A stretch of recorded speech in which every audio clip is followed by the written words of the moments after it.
Há momentos na vida em que algo dentro de você começa a se inquietar. Não é medo, não é tristeza, é uma sensação difícil de explicar, como se uma parte silenciosa do seu ser estivesse tentando despertar. Talvez você já sentiu isso em noites onde o silêncio pesa mais que o normal. Em instantes em que você olha para a sua vida e sente que há algo mais, algo que você ainda não compreendeu. E agora quero te perguntar algo. E se este momento, este preciso instante em que você está ouvindo estas palavras não fosse uma coincidência? E se chegar aqui não foi um acidente, mas uma resposta a um chamado profundo que nasceu dentro de você há muito tempo? Porque o conhecimento do qual vamos falar hoje não aparece para qualquer um. Não se revela por curiosidade, nem por entretenimento. Ele se revela só para quem está pronto para mudar a forma como percebe a realidade. Durante séculos, este conhecimento foi protegido, selado, guardado em silêncio, como um fogo sagrado que não podia cair em mãos distraídas. Não porque fosse perigoso, mas porque seu verdadeiro poder só pode ser compreendido por quem está disposto a se transformar por dentro. Hoje você está prestes a descobrir princípios que foram chamados de leis invisíveis, regras silenciosas que governam tudo o que existe. Até mesmo aquilo que parece caótico. E o mais surpreendente é que essas leis já estão agindo na sua vida, mesmo que você nunca tenha ouvido falar delas antes. Mas há algo que você precisa saber. No final desta jornada, você vai entender como aplicar essas leis na sua vida, de forma consciente, clara, profunda, não como teoria, mas como transformação real. Agora, antes de continuar, faça uma pausa interna. Respire fundo, mesmo que em silêncio, e ouça o que seu interior quer te dizer. Se você sente que estas palavras chegaram no momento certo, se sente que algo dentro de você reconhece este chamado, escreva nos comentários. Estou pronto para receber a verdade. E se esta mensagem começa a tocar algo profundo dentro da sua alma, se você sente que esta energia está te despertando, você pode apoiar este espaço com um super chat, como um gesto consciente, para que esta sabedoria continue se expandindo para aqueles que também estão prontos, porque o que você está prestes a ouvir não é só conhecimento. É memória, uma memória antiga, que vive dentro de você, muito antes de existirem os livros modernos, antes que a ciência tentasse medir o invisível com seus instrumentos e suas fórmulas, antes mesmo que as grandes religiões do mundo tomassem a forma que hoje conhecemos. Existia um tipo de conhecimento que não circulava livremente, não era ensinado em praças públicas, não era debatido em mercados, não estava disponível para qualquer um que simplesmente tivesse curiosidade. Esse conhecimento vivia em locais específicos, em espaços construídos, com uma intenção muito precisa, em templos que não eram de adoração, mas de iniciação. E no centro de toda essa tradição, pronunciado sempre com respeito, sempre com reverência, existia um nome que os iniciados sussurravam como quem segura algo sagrado entre as mãos. Irmãos Hermes Trismegisto, 3 vezes grande, 3 vezes sábio, 3 vezes iniciado nos mistérios mais profundos da existência. Algumas tradições o descreviam como um ser humano que alcançou um nível de compreensão tão elevado que seu nome se tornou sinônimo da própria sabedoria. Outras o descreviam como uma entidade que existiu entre o mundo divino e o mundo humano, como uma ponte entre o visível e o invisível, como um mensageiro que trazia de dimensões mais elevadas o conhecimento que a humanidade precisava para não se perder completamente na escuridão de seu próprio esquecimento.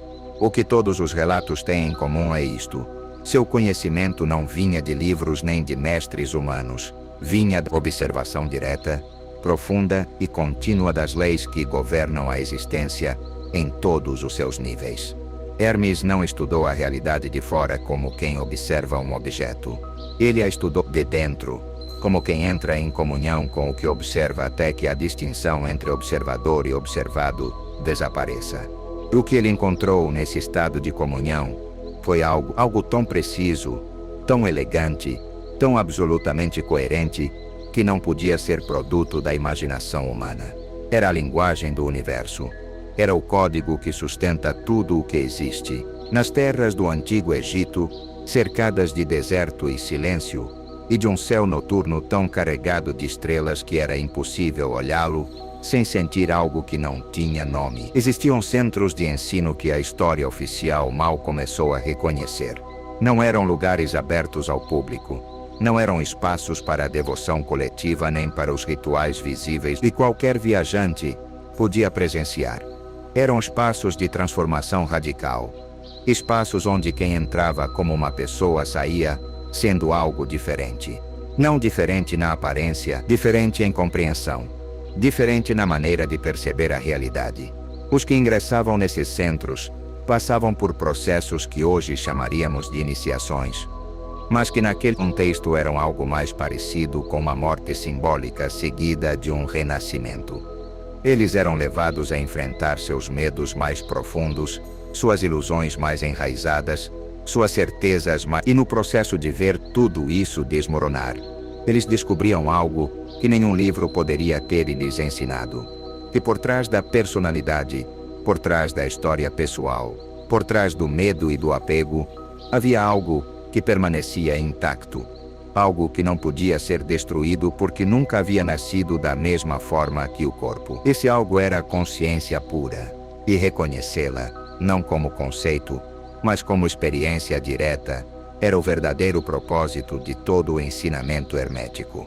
Por séculos, esse conhecimento sobreviveu da única maneira que o verdadeiramente valioso pode sobreviver: de coração a coração, de mente desperta a mente preparada, de mestre a discípulo numa corrente ininterrupta que atravessou impérios, conquistas, destruições e renascimentos. Quando as grandes bibliotecas foram queimadas e os templos foram saqueados e conhecimentos inteiros desapareceram entre as cinzas da história, essa tradição encontrou uma forma de persistir porque não dependia do papel, dependia de seres humanos que a haviam incorporado tão profundamente que se tornara parte deles mesmos. E então, no momento que alguns descrevem como providencial, uma parte desse conhecimento tomou forma escrita. Um texto breve, aparentemente simples, assinado por autores que decidiram permanecer no anonimato e que se identificaram apenas como os 3 iniciados. Esse texto foi chamado o Kybalion, e sua aparição no mundo moderno não foi um acidente editorial. Foi, segundo muitas tradições esotéricas, uma decisão deliberada de transmitir no momento preciso em que a humanidade estaria suficientemente preparada para recebê-lo. O Kybalion não é um livro que se lê, é um livro que se vive. Toda vez que alguém o aborda com a disposição correta, com a abertura de quem está genuinamente disposto a questionar o que acredita saber sobre a realidade, algo acontece dentro dessa pessoa, não de forma dramática, não com visões, nem revelações espetaculares, mas de maneira silenciosa e profunda, como quando uma raiz encontra água na escuridão da terra e começa a crescer sem que ninguém veja de fora. E talvez isso explique por que estas palavras estão chegando até você agora, não por algoritmos, por acaso estatístico, mas porque há algo em você que já estava pronto para recordar o que estas palavras vão despertar. Se você sente que algo dentro de você reconhece esta história, mesmo que não consiga explicar com palavras, escreva nos comentários "Sabedoria Antiga". E se você sente que esta história está despertando algo profundo em seu interior, pode sustentar essa energia com um super chat, como um ato consciente, para manter vivo este conhecimento entre aqueles que sentem o chamado. Há algo que poucas pessoas ousam dizer em voz alta, mas que quase todos sentiram em algum momento da vida, às vezes nos momentos mais inesperados, no meio de uma celebração que deveria fazê-los felizes, ou numa tarde comum sem nenhum evento particular que o justifique. É uma sensação de vazio que não responde à lógica. Uma inquietude que não desaparece com o entretenimento, nem com a ocupação constante, nem com as conquistas acumuladas. Uma espécie de fome interior que não se sacia com nada do que o mundo exterior oferece como resposta. E a reação mais comum diante dessa sensação é tentar ignorá-la, encher-se de atividade, buscar mais estímulos, mais distrações, mais ruído, porque o silêncio onde essa sensação habita é demasiado incômodo para a maioria. Mas há pessoas que, em algum ponto, param de fugir, que se detêm, que se permitem sentir essa inquietude, sem tentar suprimi-la imediatamente. E nesse momento de honestidade consigo mesmas, começam a fazer perguntas que nunca antes haviam se permitido formular. Perguntas como: por que, apesar de ter tudo o que se supõe que preciso para ser feliz, algo ainda falta? Ou por que continuo repetindo os mesmos padrões em meus relacionamentos, no meu trabalho, na minha forma de reagir aos mesmos tipos de situações? Ou porque o esforço que coloco em certas áreas da minha vida não produz os resultados que esperaria, segundo qualquer lógica razoável? Estas perguntas não são sinais de fraqueza, nem de ingratidão, nem de algum transtorno que precisa ser medicado. São sinais de lucidez. É a alma fazendo perguntas que a mente condicionada não sabe responder, porque foi treinada para buscar respostas no lugar errado. A raiz do problema espiritual da nossa época não é a maldade nem a ignorância no sentido ordinário do termo. É algo mais sutil e mais profundo. É a desconexão. Uma desconexão que começou há gerações e que tem se aprofundado com cada nova camada de tecnologia, de velocidade, de estimulação constante e de ideologias que reduzem o ser humano à sua dimensão econômica e biológica, ignorando completamente a dimensão mais essencial de sua natureza. O hermetismo chama isso viver fora da lei. Não no sentido moral, mas no sentido cósmico. Quando um ser humano vive sem compreender as leis que governam a realidade, quando age pela reatividade em vez de pela consciência, quando toma decisões pelo medo em vez de pela compreensão, inevitavelmente experimenta uma resistência constante. Uma sensação de que a vida opõe atrito a cada passo, de que o esforço não rende o que deveria, de que os ciclos se repetem sem que nada mude verdadeiramente. E essa resistência não é um sinal de que a vida é injusta. É um sinal de que se está navegando contra a corrente das leis naturais que sustentam a existência. Imagine alguém que tenta cultivar uma planta sem saber nada sobre as condições que essa planta precisa para crescer. Planta na estação errada, rega em excesso ou em falta. A coloca em um lugar onde não chega a luz adequada.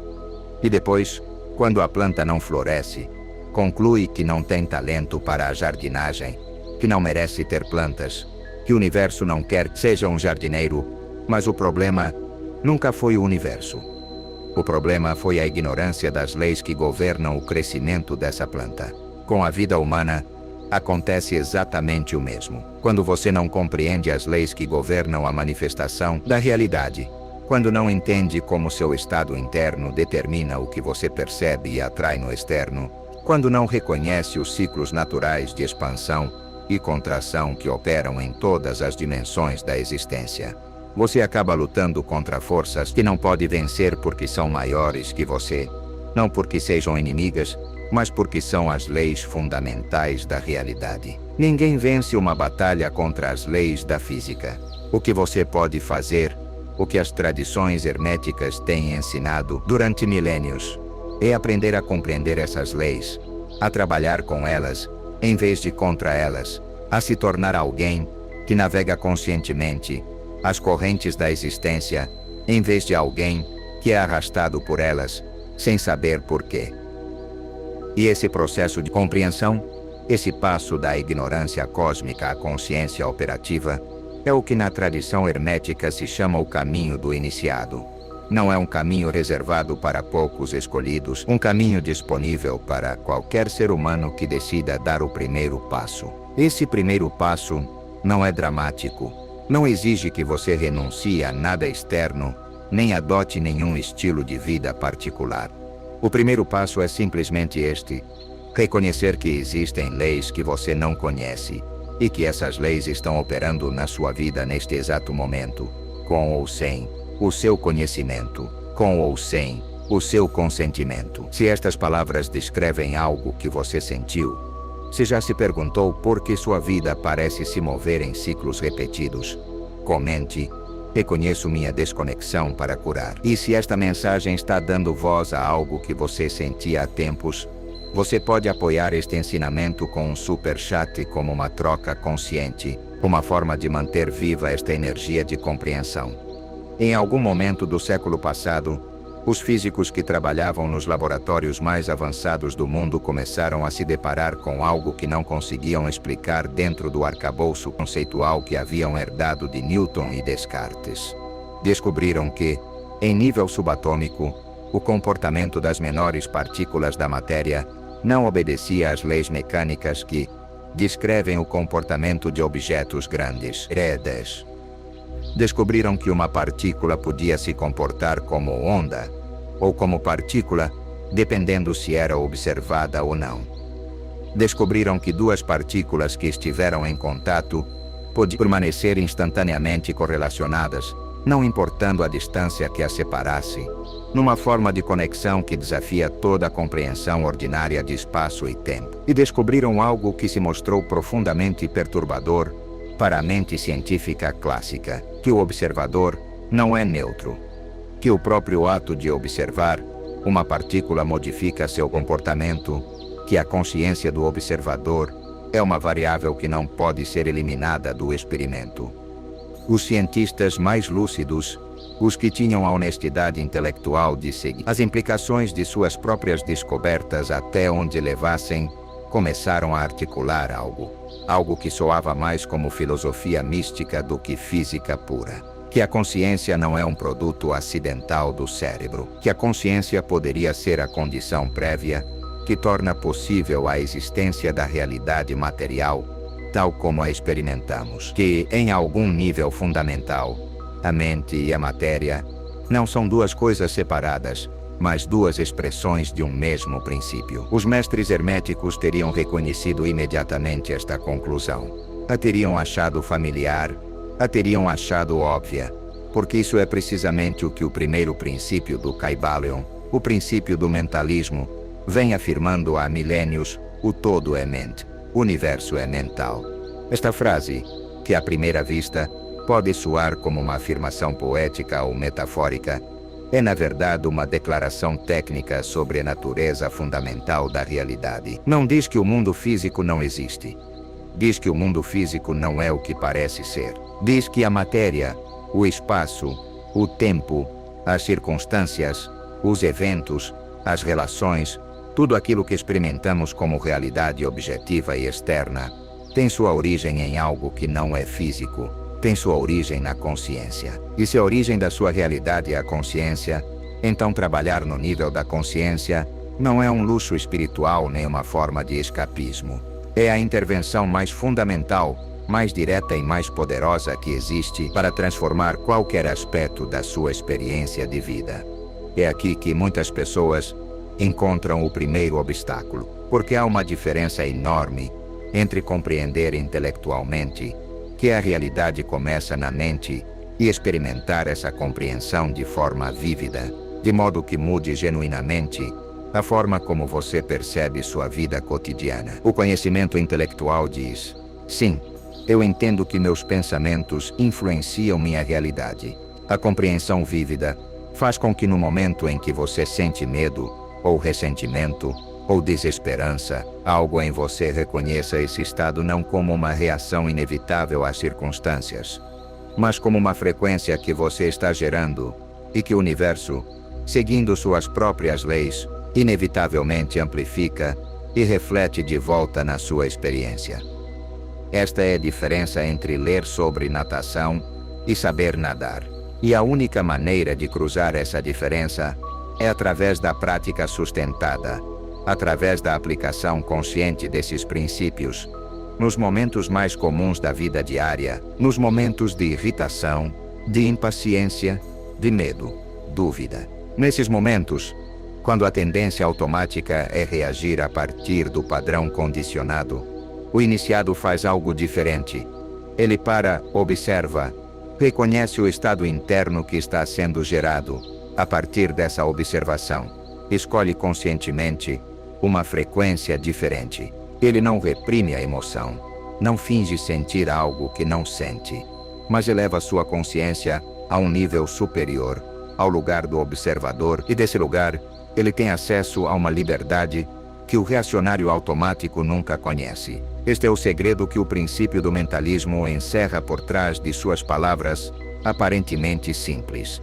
Não é que você possa pensar seu caminho para a felicidade com afirmações repetidas mecanicamente sem nenhuma mudança interna real. É que quando você transforma genuinamente a qualidade da sua consciência, quando você muda a frequência a partir da qual percebe e navega a realidade, sua experiência dessa realidade muda inevitavelmente.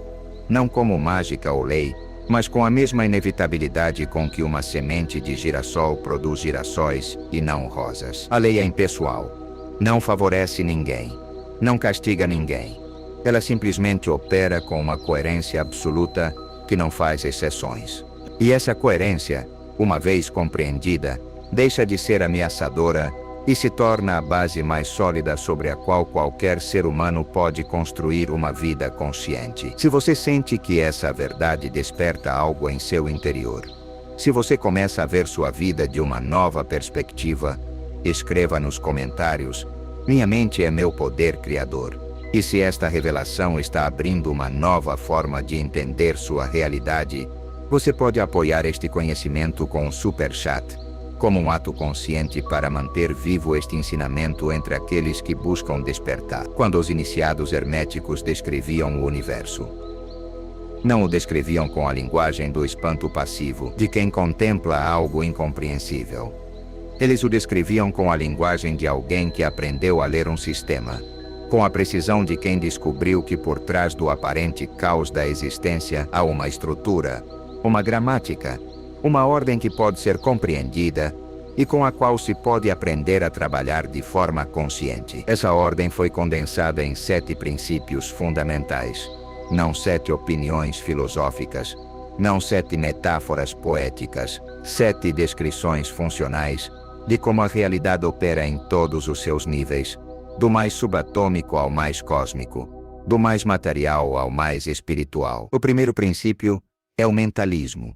E já começamos a explorar sua profundidade. O todo é mente, o universo é mental. Mas há uma dimensão deste princípio que merece ser destacada com especial clareza. Não diz que sua mente pessoal cria a realidade do nada de forma arbitrária e caprichosa. Diz que há uma mente universal, uma inteligência que sustenta e gera toda a existência, e que sua mente individual é uma expressão localizada dessa mente universal.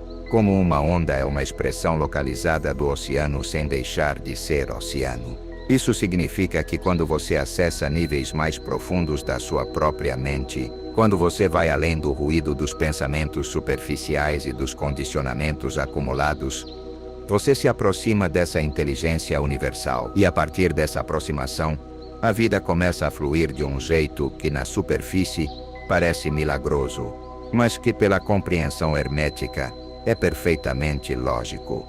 O segundo princípio é a correspondência, como é em cima é embaixo, como é dentro é fora. Significa que você tem muito mais poder sobre sua experiência de vida do que geralmente foi ensinado a acreditar. O terceiro princípio é a vibração. Nada está em repouso, tudo se move, tudo vibra, tudo pulsa. A física moderna confirma isso com precisão assombrosa. No nível subatômico, o que parece matéria sólida e inerte é, na verdade, energia em movimento constante, partículas que vibram em frequências específicas que determinam as propriedades dos objetos que formam. Mas a vibração não se limita ao nível físico. Seus pensamentos vibram, suas emoções vibram, as palavras que você pronuncia vibram, a qualidade da sua atenção vibra. E segundo este princípio, vibrações semelhantes se atraem mutuamente com a mesma inevitabilidade com que os ímãs atraem um metal. Isso explica algo que a maioria das pessoas observou em sua vida sem conseguir articular, que há pessoas que parecem atrair consistentemente certos tipos de situações e relacionamentos, enquanto outras atraem consistentemente tipos completamente diferentes. Não é sorte, é ressonância vibracional. O quarto princípio é a polaridade. Tudo tem 2 polos, tudo tem seu par de opostos. O calor e o frio são o mesmo fenômeno em graus diferentes. Quem compreende isso também não se apega em excesso aos momentos de pico, porque sabe que nenhuma onda permanece em seu ponto mais alto para sempre. O sábio aprende a cavalgar o ritmo em vez de lutar contra ele. O sexto princípio é a causalidade. Todo efeito tem sua causa. Todo acontecimento tem seu precedente. Não existe o acaso no sentido de algo que ocorre sem causa. O que chamamos de acaso é simplesmente o nome que damos às causas que não podemos identificar ainda.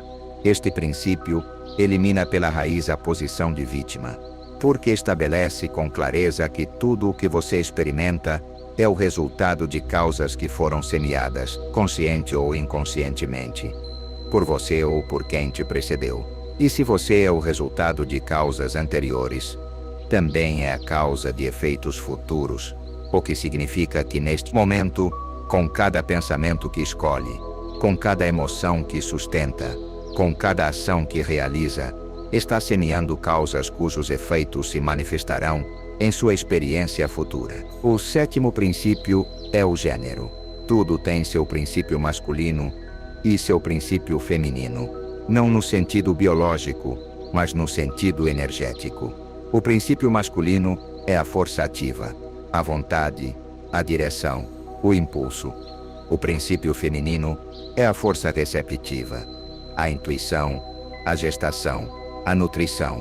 Na mente humana, o princípio masculino é a mente objetiva, a mente consciente, que analisa e decide. O princípio feminino é a mente subjetiva, a mente inconsciente, que recebe impressões e as transforma em realidades materiais. Quando esses dois princípios trabalham em harmonia, quando a vontade consciente imprime na mente subjetiva as sementes corretas com a frequência certa, o processo de criação da realidade funciona com uma eficiência assombrosa. Quando estão em conflito, quando a mente consciente deseja uma coisa, enquanto a mente inconsciente está saturada de crenças contraditórias, a manifestação se torna errática, inconsistente, frustrante. Esses 7 princípios não são independentes entre si. São aspectos de uma mesma realidade vista de 7 ângulos diferentes. E quando você começa a vê-los em ação na sua própria vida, quando começa a reconhecer o ritmo nos seus estados emocionais, a correspondência nas suas relações, a vibração na qualidade da sua atenção, a causalidade nos seus padrões repetitivos, algo muda de forma fundamental. A vida deixa de ser um mistério caótico e injusto. Torna-se um sistema que pode ser compreendido, trabalhado e, eventualmente, dominado. Se você sente que essas leis ressoam dentro de você, como se já as tivesse ouvido antes, escreva nos comentários: aceito as leis do universo. E se este conhecimento está começando a organizar algo dentro da sua mente, você pode apoiar este ensinamento com um super chat, como um gesto energético consciente para manter viva esta transmissão, para aqueles que também buscam compreender um padrão que se repete com uma regularidade surpreendente na vida de quase todos os seres humanos, independentemente de sua cultura, sua educação, seu nível econômico ou sua inteligência. Um padrão que gera uma enorme quantidade de sofrimento desnecessário e que, no entanto, passa completamente despercebido porque está tão profundamente integrado na forma como a sociedade nos ensina a nos relacionar com a vida que se tornou invisível, visível.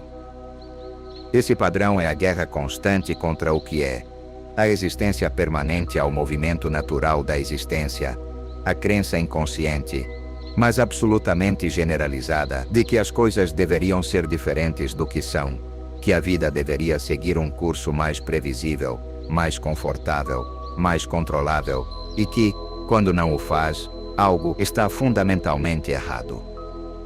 Quando o iniciado hermético observa este padrão da perspectiva do quinto princípio, o princípio do ritmo, o que ele vê é uma humanidade que confundiu a natureza da existência com uma anomalia que precisa ser corrigida, porque o ritmo é impessoal.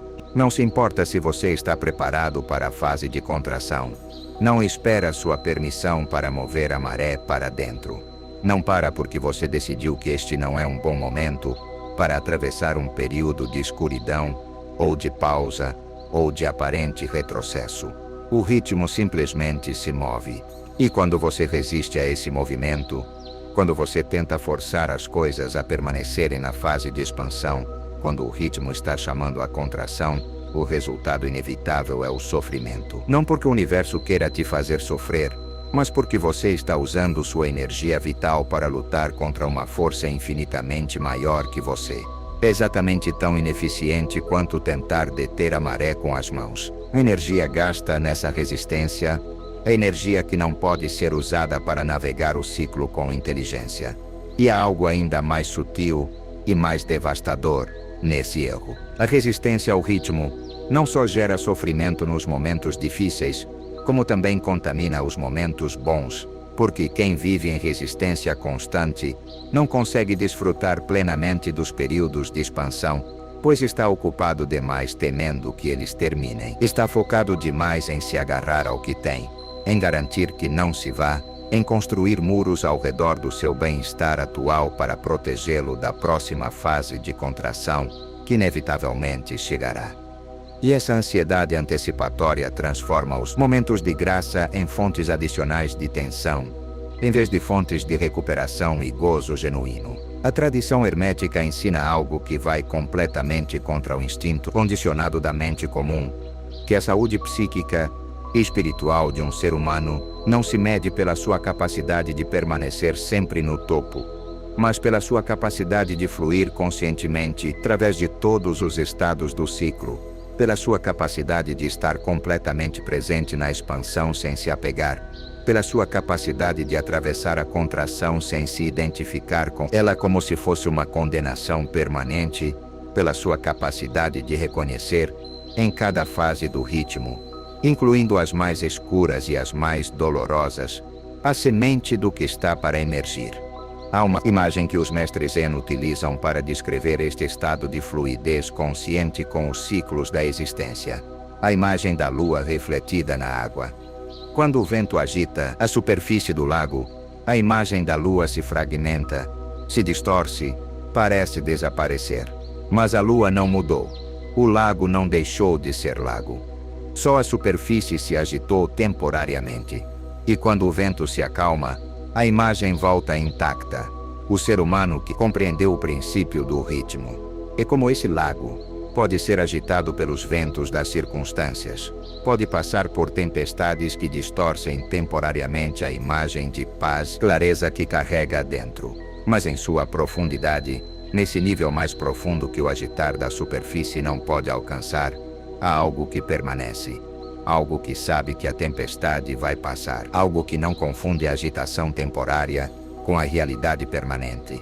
Cultivar acesso a essa profundidade é o trabalho espiritual mais prático e mais urgente que qualquer ser humano pode empreender. Não porque garanta uma vida sem dificuldades, mas porque transforma fundamentalmente a relação com as dificuldades quando elas chegam. E quando essa relação muda, quando você para de gastar sua energia vital resistindo ao que já é e começa a usá-la para navegar conscientemente o que vem, algo na textura da sua experiência diária muda de uma forma que dificilmente pode ser descrita em palavras, mas que quem já experimentou reconhece imediatamente. Se você está começando a compreender que seus ciclos não são falhas, mas processos naturais, escreva nos comentários: eu fluo com os ciclos da vida.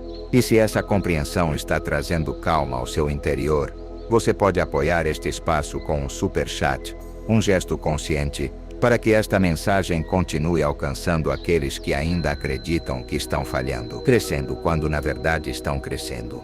O que você está prestes a fazer não é um exercício de relaxamento, não é uma técnica de gerenciamento de estresse.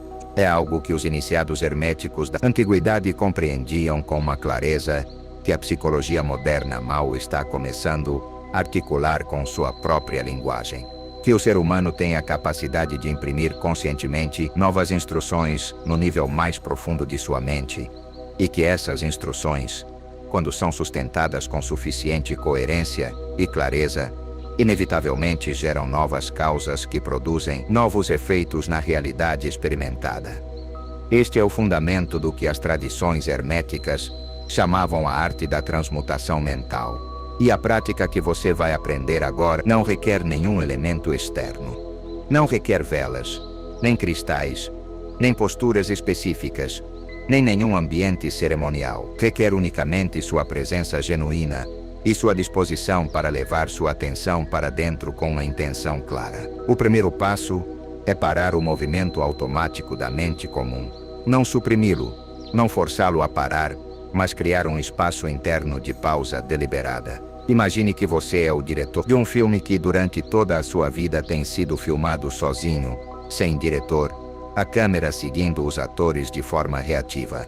Neste momento, você decide tomar o controle da câmera. Você decide para onde a atenção vai. Você decide o que enquadra e o que deixa fora do quadro. Isso é tudo o que você precisa no início.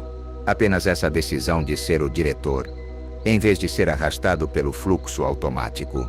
O segundo passo é observação sem julgamento. Uma vez que você tomou a posição do observador, comece a notar os conteúdos da sua mente sem tentar mudá-los. Observe os pensamentos que circulam, fragmentos de conversas passadas, as preocupações sobre o futuro, o julgamento sobre você mesmo ou sobre outros. Não os avalie como bons ou maus, nem tente modificá-los ainda. Apenas olhe para eles com a mesma distância equânime com que olharia nuvens passando pelo céu da janela de um trem. Essa observação desapaixonada é em si um ato de grande poder, porque no é o momento em que você pode observar um pensamento sem ser arrastado por ele, você estabeleceu uma distância entre você e o pensamento que antes não existia. E essa distância é o espaço onde começa a liberdade real. O terceiro passo introduz o que na linguagem hermética se chama semente mental. Uma semente mental é um estado de consciência específico que você deseja cultivar, não uma imagem de um resultado externo que você quer obter. Não uma visualização de posses ou circunstâncias, mas uma qualidade interna, clareza, paz, confiança, abertura, equanimidade, amor. Escolha uma só, aquela que neste momento você sente como a mais necessária, a mais distante, a que mais anseia. E então, em vez de visualizá-la como algo que você não tem, comece a senti-la como algo que você está despertando. Como uma brasa que sempre esteve ali, coberta de cinzas esperando ser avivada pela sua atenção. O quarto passo é a ressonância sustentada. Durante alguns minutos na sua atenção, nessa qualidade interna com a maior continuidade que puder. Não importa se a mente se distrai. Cada vez que você notar que se afastou, simplesmente retorne sem se criticar, porque cada retorno é em si mesmo um exercício do músculo da atenção consciente. Como qualquer músculo, ele se fortalece a cada repetição. Enquanto você sustenta essa qualidade, pode adicionar uma frase que a âncora, não uma afirmação vazia que você repete mecanicamente, enquanto no fundo não acredita nela, mas uma declaração que descreva o que você está experimentando neste momento, mesmo que em grau mínimo. Algo como minha atenção cria minha experiência, ou este estado que sinto agora é real e tem poder, ou sou mais que minhas circunstâncias. Sinta cada palavra como se ressoasse do centro do seu peito para fora, como as ondas que uma pedra produz ao cair em água parada. O quinto passo é o fechamento consciente. Antes de sair deste espaço interior, reserve um momento para reconhecer o que você acabou de fazer, não com grandiloquência, apenas com honestidade. Você acabou de exercer sua capacidade de dirigir conscientemente sua mente. Você acabou de semear uma nova causa, e essa causa, segundo o sexto princípio hermético, inevitavelmente produzirá um efeito. A amplitude desse efeito dependerá da constância com que você repetir esta prática, da profundidade com que conseguir se instalar no estado escolhido, e do tempo que você permitir que as causas semeadas se desenvolvam em resultados visíveis. Mas o processo começou, e os processos que começam a partir da compreensão das leis nunca param completamente. Se enquanto você ouvia este ritual sentiu calma ou clareza, ou uma sensação de conexão, escreva nos comentários: ativo minha transformação agora. E se você sente que este momento foi significativo, se algo dentro de você se move com intensidade, você pode sustentar esta experiência com um super chat, como um gesto energético, uma forma de honrar o processo que você está vivendo. Há uma pergunta que cedo ou tarde surge na mente de todo aquele que se depara com esses ensinamentos pela primeira vez. E é uma pergunta completamente legítima. Se essas leis existem, se são tão precisas, tão poderosas e tão universais como a tradição hermética afirma, por que a maioria das pessoas não as conhece? Por que não são ensinadas nas escolas? Por que não fazem parte do conhecimento cultural básico que é transmitido de geração em geração, com a mesma naturalidade com que se transmitem a matemática ou a linguagem? A resposta que o Kybalion dá a esta pergunta é desoladoramente simples. Porque o conhecimento que transforma requer transformação para ser recebido. Não pode simplesmente ser depositado numa mente não preparada como se deposita informação num recipiente vazio. Porque uma mente não preparada, uma mente saturada de condicionamentos, de medos, de certezas inabaláveis sobre como a realidade funciona, não pode realmente receber este conhecimento. Mesmo que o ouça, ela o ouve, mas o filtra, através de suas categorias existentes, e o transforma em algo que já conhece, em algo que não o desafia, algo que pode ser acomodado, sem desconforto, e portanto, sem transformação real. É o que na tradição budista se chama o problema da xícara cheia. Se você enche uma xícara completamente e depois tenta adicionar mais chá, o novo chá não entra. Ele derrama. Para receber algo novo, a xícara precisa abrir espaço. E abrir espaço na mente significa algo muito específico. Significa estar disposto a questionar o que você pensa que sabe. Significa estar disposto a sentar-se com o desconforto de não saber. Significa estar disposto a deixar que as certezas mais queridas, aquelas sobre as quais sua identidade e sua forma de se relacionar com o mundo, sejam examinadas com honestidade. Isso exige uma qualidade que é extraordinariamente rara e extraordinariamente valiosa: coragem intelectual e espiritual. A coragem de dizer talvez o que eu acreditava sobre a natureza da realidade era incompleto. Talvez o que me ensinaram sobre quem eu sou e o que eu posso esperar da vida era uma versão muito empobrecida da verdade. Talvez existam dimensões da existência que eu ainda não explorei e que poderiam mudar tudo. Quem desenvolve essa coragem começa a viver de forma diferente, não espetacularmente diferente de imediato, mas gradualmente, cumulativamente, numa direção que se torna inconfundível com o tempo. Suas reações começam a mudar. Os eventos que antes o tiravam do sério por dias, começam a movê-lo por horas. Os que o moviam por horas começam a movê-lo por minutos. E chega um momento que ninguém pode prever exatamente, porque é diferente para cada pessoa, em que começa a haver uma estabilidade em seu centro, que as turbulências da superfície já não podem alcançar completamente, não porque ele se tornou indiferente, não porque ele aprendeu a suprimir suas emoções, mas porque ele desenvolveu acesso a um nível de si mesmo que é mais profundo que as emoções, mais profundo que os pensamentos, mais profundo que as circunstâncias. O iniciado consciente não é alguém que nunca duvida, nem nunca sofre, nem nunca erra. É alguém que aprendeu a se relacionar com a dúvida, com o sofrimento e com o erro de uma maneira fundamentalmente diferente. Quem aprendeu a ver em cada dúvida um convite para aprofundar, em cada sofrimento, um sinal de que algo em seu alinhamento precisa ser ajustado, em cada erro, uma fonte de informação sobre as causas que tem semeado inconscientemente. Essa forma de se relacionar com a experiência transforma absolutamente tudo, incluindo o mais doloroso e o mais difícil, em material de trabalho, em matéria-prima, para a grande obra que as tradições herméticas chamavam de transmutação do chumbo em ouro. Ouro, não chumbo e ouro literais, o chumbo da consciência não trabalhada, reativa, assustada, fragmentada, transformado no ouro da consciência que se conhece, que opera a partir de sua natureza mais profunda, que age no mundo com a clareza e a eficácia de quem entende as leis que governam o jogo que está jogando. Esse é o poder do iniciado. Não um poder sobre os outros, não um poder para dominar as circunstâncias, mas o único poder que dura, o único poder que o tempo não pode corroer.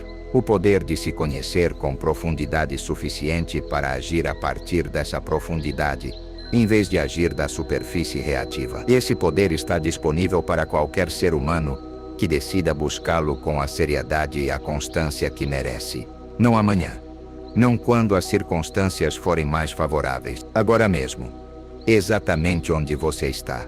Com o que você tem, o que você é neste momento. Porque as leis não esperam por condições perfeitas. As leis operam neste momento com a mesma perfeição com que sempre operaram. Se você sente que está pronto para trilhar este caminho, se sente que algo dentro de você despertou hoje, escreva nos comentários: estou pronto para despertar. E se esta mensagem tocou algo profundo em seu interior, se você sente que este ensinamento merece continuar se expandindo, você pode apoiar esta comunidade com um super chat, como uma forma consciente de manter vivo este espaço para almas que buscam clareza. Agora você sabe algo que muitas pessoas passam a vida inteira sem compreender, que a realidade não é um acidente, que sua mente não é um espectador passivo, que sua vida não é uma sequência aleatória de eventos. É um processo, um movimento constante entre causa e efeito, entre pensamento e manifestação. Cada pensamento que você escolhe, cada emoção que você sustenta, cada ação que você repete, torna-se parte do tecido da sua realidade. Isso significa que, mesmo nos momentos difíceis, você continua tendo o poder. O poder de observar, o poder de escolher, o poder de transformar. E quando muitas pessoas despertam juntas, algo extraordinário acontece. Cria-se uma comunidade consciente, uma rede de pessoas que já não vivem do medo, mas da compreensão. Se você sente que esta mensagem ressoou com você e quer continuar explorando esses conhecimentos, inscreva-se neste espaço. Não como um gesto automático, mas como uma decisão consciente de caminhar junto a outras almas que também estão despertando. Porque este canal não é apenas conteúdo. É um ponto de encontro para quem sente que há algo mais esperando para ser descoberto. E se você deseja apoiar este espaço, se sente gratidão por este conhecimento, pode fazê-lo também através de um super chat, como um gesto suave, consciente, alinhado com o desejo de expandir esta comunidade. Agora, leve esta frase consigo: a realidade começa na mente. Transforme com a consciência. Esse é o selo, esse é o lembrete. Esse é o início do seu próprio despertar.